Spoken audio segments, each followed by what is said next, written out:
Salam bahagia dan damai sejahtera Bapak Ibu semua, Saudara.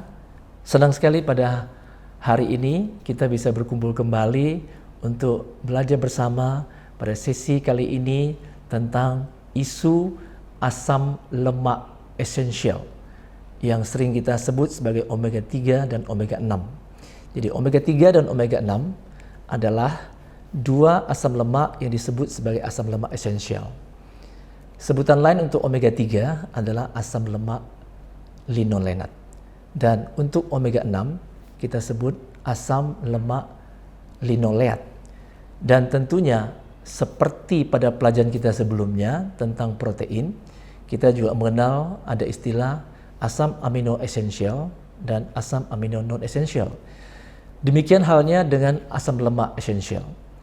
Bukan berarti yang non esensial itu tidak penting, tetapi esensial di sini berarti sama seperti pada asam amino esensial, bahwa asam lemak esensial adalah asam lemak yang dibutuhkan oleh tubuh manusia dan hewan. Jadi sekali lagi saya tegaskan, yang dibutuhkan oleh manusia dan hewan, bukan cuma manusia.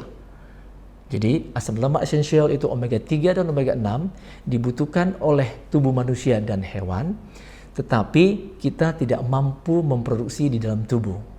Padahal dia penting untuk kesehatan, baik tubuh manusia maupun tubuh hewan. Jadi sesungguhnya kalau kita mengatakan ikan mengandung omega 3, betul. Tetapi apakah ikan memproduksi omega 3? Tidak. Jadi ikan sebetulnya mendapatkan omega 3 dari makanan-makanan di laut yang berbasis nabati seperti ganggang atau fitoplankton.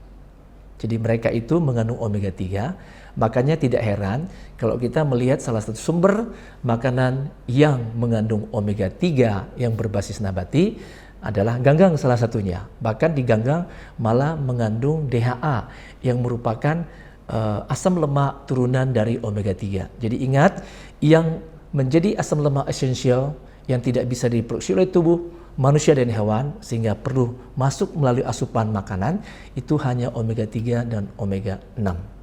Sekali lagi, kandungan omega 3 di dalam ikan bukanlah yang paling tinggi di antara semua jenis makanan. Sebut saja makanan berbasis nabati, makanan vegan dari biji-bijian.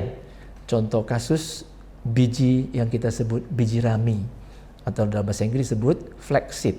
Itu kandungan omega 3-nya atau asam linolenatnya lebih tinggi daripada omega 3 yang ada di dalam ikan. Begitu juga dengan kandungan omega 3 yang ada di dalam makanan nabati yang kita sebut chia seed. Dan chia seed itu lebih gampang dikonsumsi dibandingkan flaxseed. Kalau flaxseed mungkin kita mesti memblender ataupun dengan cara yang lain. Tetapi untuk chia seed itu mudah sekali. Jadi biji chia, dia bentuknya seperti selasi, tapi dia bukan selasi. Kandungan omega 3-nya tinggi, ya bahkan di atas ikan, tapi dia masih di bawah flaxseed atau biji rami. Nah, chia seed ini kita cukup seperti kayak selasi gitu. Kita masukkan ke air, nanti dia akan ngembang dan kita bisa minum. Jadi tanpa harus diproses lebih lanjut sehingga tidak merusak omega 3. Karena pada prinsipnya omega 3 ini termasuk senyawa yang tidak thermostable, yang tidak tahan terhadap panas. Jadi kalau dimasak pada suhu tinggi dia juga akan sebagian rusak gitu. Jadi sekali lagi, omega 3 tidak paling tinggi di dalam ikan. Sehingga ikan sendiri pun tidak memproduksi omega 3. Dia mendapatkannya sekali lagi dari ganggang ataupun fitoplankton yang lain di laut. Untuk kebutuhan omega 3 sebetulnya memang tidak terlalu tinggi juga. Begitu juga dengan omega 6. Tetapi kita perlu melihat rasionya. Pada umumnya memang kita sering memakan makanan fast food yang cenderung sebetulnya membuat rasio yang sehat antara omega 3 dan omega 6 itu jadi tidak baik, jadi tidak seimbang. Tetapi ada contoh kasus pada makanan-makanan alamiah berbasis nabati yang rasionya cukup bagus.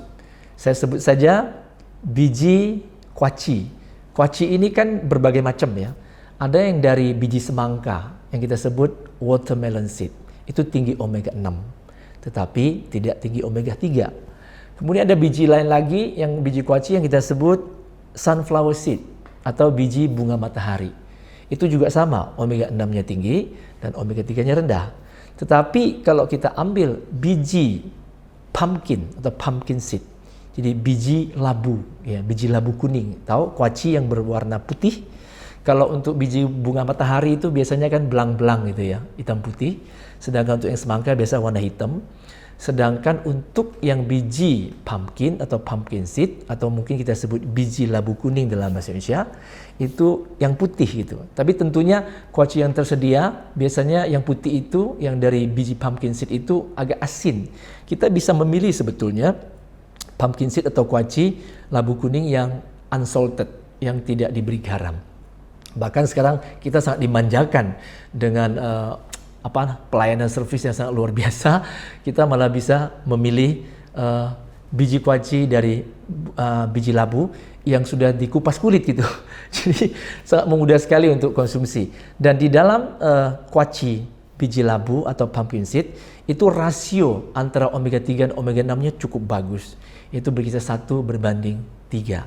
Jadi ini sangat bagus ya. Artinya kandungan omega 6-nya bagus, kandungan omega 3 juga bagus, juga cukup tinggi. Tentunya ini sesuatu yang mudah kita dapatkan di Indonesia. Tapi saat ini kalau kita mau melihat chia seed, flax seed itu juga sangat mudah karena dunia kita udah menjadi sangat kecil ya.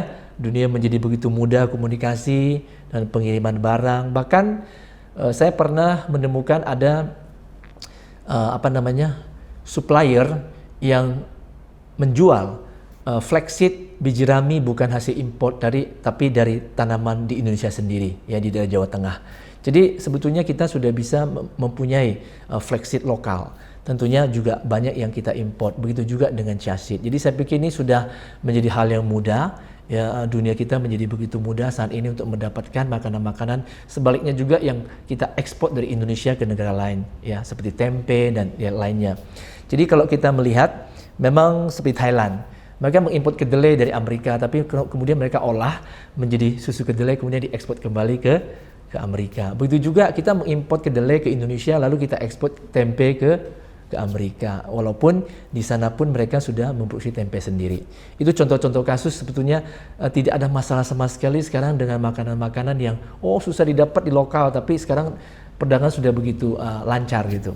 Jadi ini hanya satu contoh bahwa tidak terlalu susah untuk memenuhi kebutuhan zat gizi, baik itu di dalam makanan nabati yang tidak terlalu banyak tersedia di Indonesia. Apalagi seperti labu kuning kan mudah sekali.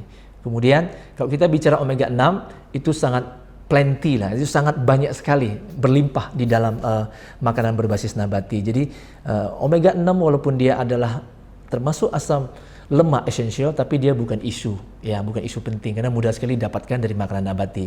Nah, untuk omega 3 sebetulnya juga mudah, seperti yang saya sampaikan tadi.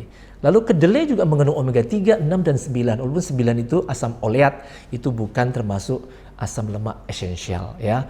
Jadi intinya kita mengkonsumsi tahu, tempe, produk kedelai yang lain, kita juga kacang-kacangan yang lain, kita juga mendapatkan asam lemak esensial dalam bentuk omega 3 dan omega 6.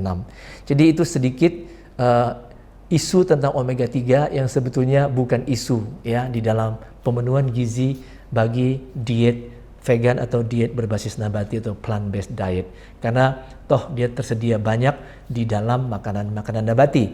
Dan ikan dan hewan lain pun mendapatkan omega 3 dari tumbuhan, bukan dari hasil produksi tubuhnya sendiri. Jadi saya pikir sampai di sini isu singkat ya dan penjelasan singkat tentang omega 3. Dan omega 3 dalam tubuh bisa membentuk senyawa-senyawa turunannya yang termasuk salah satunya adalah DHA.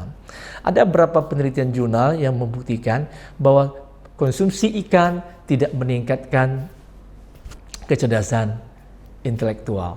Jadi menurut saya walaupun DHA, walaupun omega 3 penting untuk pembentukan sel atau membran sel, terutama di membran sel saraf, tapi bukan berarti dengan konsumsi ikan atau omega 3 yang tinggi lalu kita serta-merta menjadi pintar.